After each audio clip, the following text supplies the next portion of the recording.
ज्येष्ठ नेते सुधीर मुनगंटीवार सध्या सर्वात चर्चेत असलेले भाजप नेते आहेत। चर्चेचं कारण म्हणजे ते भाजप आणि महायुतीच्याच नेत्यांना वारंवार टार्गेट करत असल्याचं दिसून येत आहे। मात्र त्यांचा नेमका मुद्दा काय आहेत पाहूयात या संदर्भातलं स्पेशल रिपोर्ट।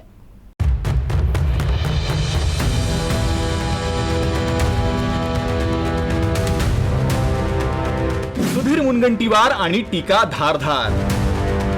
मुनगंटीवार सत्ताधारी आमदार की विरोधी पक्ष नेते?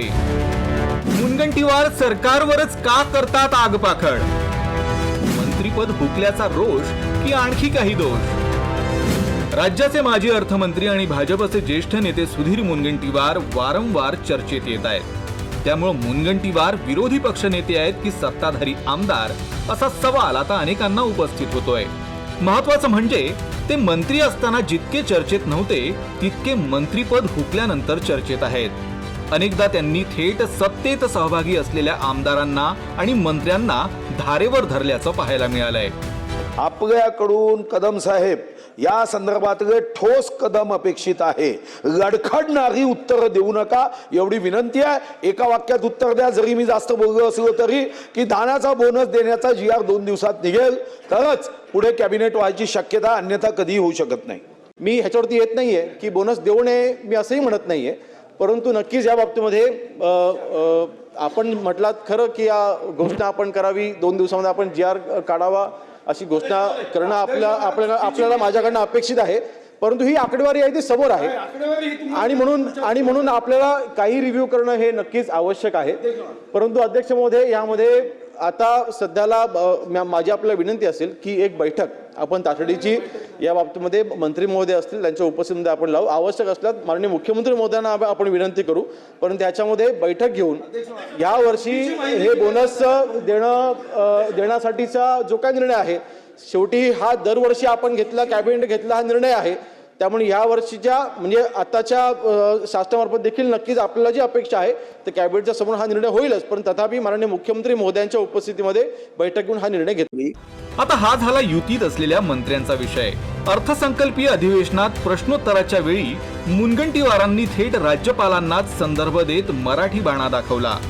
यावेळी ते विधानसभा अध्यक्षांनाही नडल्याचं दिसून आलं। म्हणून आपल्याला माझी विनंती आहे की तुम्ही निर्देश द्या।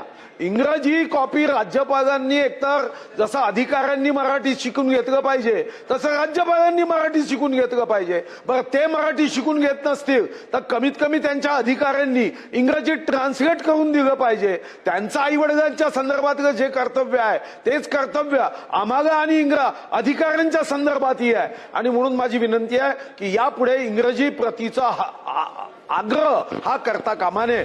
अर्थ खातं, वन खातं, देवेंद्र फडणवीसांच्या आधी भाजपचे प्रदेशाध्यक्ष अशी मोठी पदं भूषवलेले मुनगंटीवार यंदा मंत्रीपदापासून दूर फेकल्या गेले। त्यात अजून भर पडली ती मुनगंटीवार आणि जोरगेवार वादानं। चंद्रपूर महानगरपालिकेत मुनगंटीवारांनी सत्ता स्थापन करून जोरगेवारांना चेकमेट देखील केलं होतं। मात्र दोन्ही नेत्यांमध्ये विस्तव देखील जात नाही हे अधोरेखित झालंय।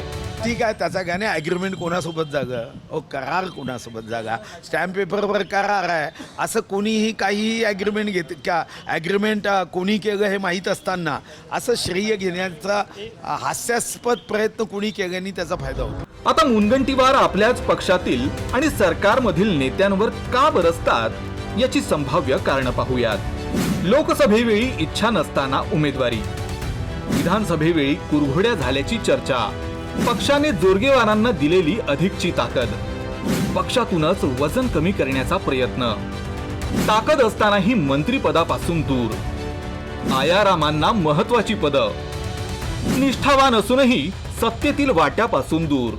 आता नाराजीच्या कारणांची यादी जरा मोठी असली तरी त्यांनी चंद्रपूर महापालिकेत आपली चतुरता दाखवून दिली। जोरगेवारांना चेकमेट करत थेट ठाकरेंना जवळ करून महापालिका मिळवली। आपण अजूनही पक्षासाठी झिजणार आणि एकनिष्ठ राहणार हे देखील त्यांनी यातून दाखवून दिलं। राज्यात 3 पक्षांचं स्थिर सरकार आहे, राज्याला विरोधी पक्ष नेता देखील नाही। अशात सुधीर मुनगंटीवार ती झीज भरून काढतायत का हा सवाल बवाल करतोय। ज्याप्रमाणे ते राज्याच्या धोरणांविरोधात भूमिका घेत आहेत, ठामपणे भूमिका घेत आहेत, त्यामुळं त्यांच्या मनात नेमकं काय आहे, ती कुणाची बाजू घेत आहेत हे समजण्या पलीकडे आहे. मंत्रिपद हुकल्यानं त्यांची ही नाराजी आहे की सरकारच्या कुठल्या धोरणांविरोधात त्यांचा रोष आहे हे अद्याप स्पष्ट नाही आहे. मात्र पुढल्या काळात ते काय भूमिका घेतात याकडे सर्वांचं लक्ष लागलं आहे. Bureau report, UCN news, Nagpur.